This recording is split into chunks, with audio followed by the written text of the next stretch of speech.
So for today's What Wednesday question, we're going to talk about the question, what is the least amount of money you need a month to live in an RV full time? What? So my first instinct when this question's asked is just to not answer it because we take heat every time on the money questions. We say we're not going to answer them, but they're important to people. So all I can say is we're going to answer this for us and then have a general statement, I guess, of what could apply to other people. It's hard to say what is the least amount you can live on because people have different budgets, they have different bills they have to pay, they have different ways they camp, different styles of travel. So there is so many factors involved with your monthly budget in RV living. Some people come into this lifestyle with a lot of overhead, and that already there could be $1,000 plus a month that's dedicated to payments to different things right off the bat. And so for us, we live debt free, and so we don't have really any obligations as far as payments. I mean, we have regular monthly payments as far as, we have cell phones, we have our internet, we have, of course, food and lodging and all that kind of Insurance. thing. Insurance, we have all those things. So I think for us, I think $2,000 a month for our family of three would be on like the lower end of what we can do. I know there's some people, if you have like, a truck payment, an RV payment, and, student loans, I mean, right off the bat, you might have $1,000. And then so your lower number might end up being 2,500, 3,000. I mean, it just totally depends on somebody's situation. I would say on average, we average probably somewhere in the 2,500 to 3,000 a month is kind of what we average. It depends on where we're staying and what we're doing. Like right now, where we're kind of semi-stationary in our hometown, it's on the lower end of that. It's more like around 2,500. But then, if we're heading out west, I mean, we could have $800 or more dollars just in fuel one month. And I think that variety is what works well for us too. We can save some money when we're more stationary, so we will like come back, visit family. That gives us a month or so just to kind of catch up on our expenses a little bit. And then that way when we head out and we travel again, it kind of evens itself out a little bit. What we did notice is that a lot of our expenses didn't change when being on the road. Yeah. I mean, what we paid in food, we pretty much still pay the same. We buy the same groceries, we shop at the same place usually. We try to keep the same average for what we spend on campgrounds. We try to average out a nightly rate and try to stick to that. So if we're staying somewhere a little more expensive, then the next time we move, we try to maybe stay somewhere a little cheaper. Yeah, honestly, some of the things that were my concern as far as where the money would go ended up not being a concern while other things were. I mean, really the lodging has been pretty consistent. I can know an area we're going to and pretty much have a pretty good idea of what we're going to spend per month in that area. I mean, for the most part, we try to spend, when we went to Texas in the winter last year, I wanted to average $25 a night or less. And we averaged about $20 a night when we were in Texas in the winter.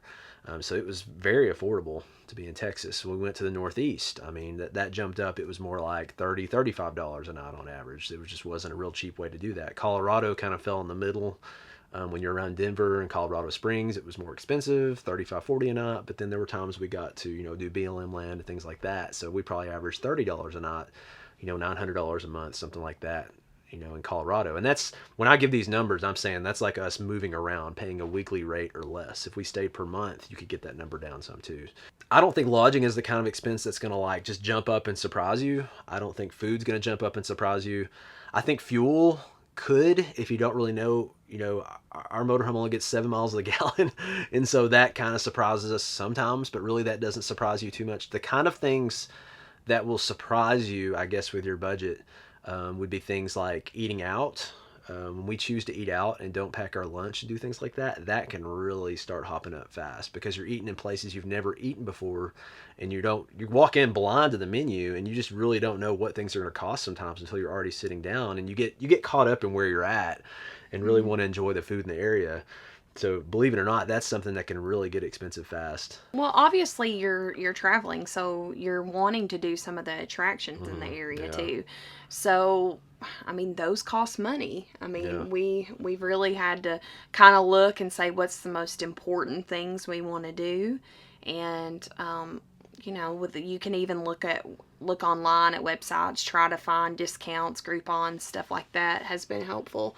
But it really adds up when it comes to your attractions that you're doing. And if you've got a large family, I mean, and you're paying for every person, luckily Yeah. Hensley's too, Yeah, so I'm dreading she's next been year. free. But yeah, this coming year, I think we're gonna have to start paying for that third person, and it's probably gonna kick our Yeah. budget up a little more. So And I think the third thing that can catch you by surprise is repairs. If you're wondering how much money to have set aside for repairs with an RV, it's a really general answer, just like our answer with how much do you budget, because it depends.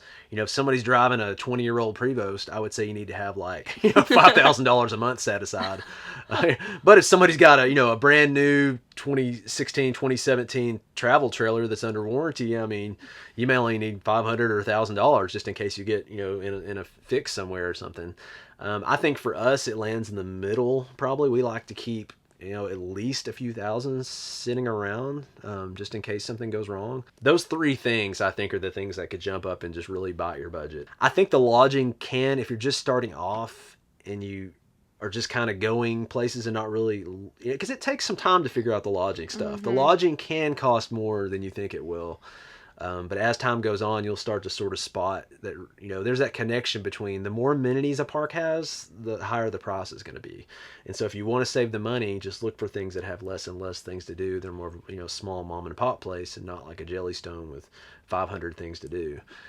Or people do things like Thousand Trails, stuff like that, to save money. If you're interested in doing an RV club like that, you can save some money, but you might be kind of limited where you can camp at times. On average, we're spending $2,500 to $3,000. I know for some of you that number is way low. For some of you that's way high. Just please take it easy on us. We're going out on a limb here and sharing numbers just to give people an idea. And you've seen our travel style, and so your travel style, your numbers might be totally different with the way you travel.